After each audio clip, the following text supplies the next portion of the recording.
Hey guys, in this video I'm going to give you a long-term review about Samsung Galaxy S21FE because I have seen a lot of videos about Samsung Galaxy S21FE if it's worth buying in 2025. Well, I kinda disagree with all those videos because they have been using it for like a week and giving their review, but I have been using this device for the past 2 years and I can give you an honest review. How is the performance, how is the camera quality, how are the batteries and the network quality. So do watch the video full, and if you find this video helpful, don't forget to like, share and subscribe. So let's start.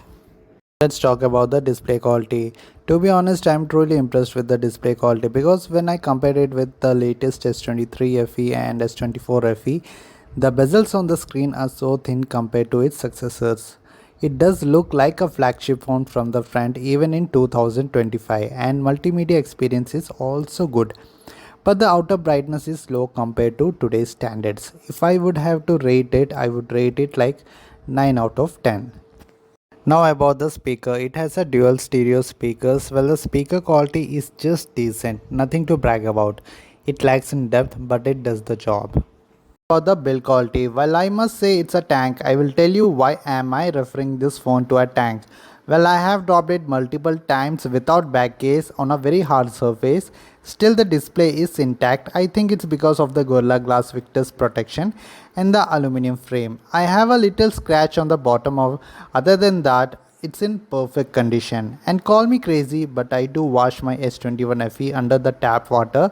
Still there is no water damage, yet I have been washing it for past 1 year once a week, but I'm not asking you to do the same, I'm just sharing my experience. Now about the performance, I have the Exynos variant and my cousin is using the Snapdragon variant. Well, first let me tell you about the Exynos variant, and the performance is not up to the mark and it does lags here and there. It doesn't feel like so-called flagship phone. And about the Snapdragon variant, it is smoother than the Exynos variant, but it does lag too sometimes, but not much as the Exynos variant. Well, about the heating issue, both the Exynos variant and the Snapdragon heats up too much even in normal usage, like scrolling Instagram reels, watching YouTube. It heats up a lot. And where I stay, the weather is super hot. Maybe that's the reason. But I'm using Samsung Galaxy S23. It doesn't heats up like Samsung Galaxy S21 FE, and when it gets hot, the phone starts to lag a lot.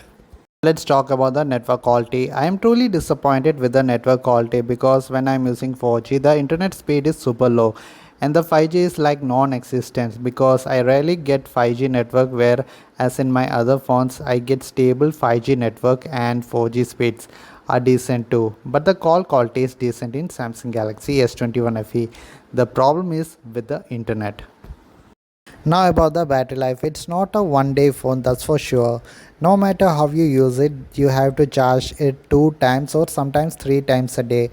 S21 FE has 4500 mAh battery, but the processors in S21 FE is power hungry, so it heats up the phone faster and the battery drains faster than normal. Yes, I'm talking about the Exynos variant and the Snapdragon variant. In my usage, I only get 4 hours of screen on time, and that too in Wi-Fi. If I use mobile data, I would get screen on time like for 3 hours. The battery is really bad in Samsung Galaxy S21 FE.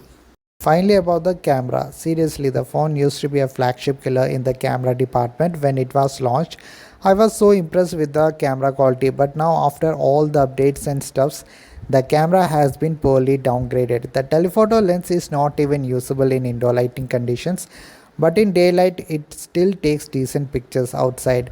And the wide angle camera and the main camera quality has been downgraded too, as well as the front camera. If you take pictures in good lighting conditions outdoors, it does take decent pictures, but in indoor conditions the camera is unusable. And about the software update, I think there is only one major software update is available, and that is Android 15 with One UI 7. After that there will be one more year of security patch updates, so it's not a good idea to consider this phone in 2025. Hope my review about Samsung Galaxy S21 FE was helpful. Thank you.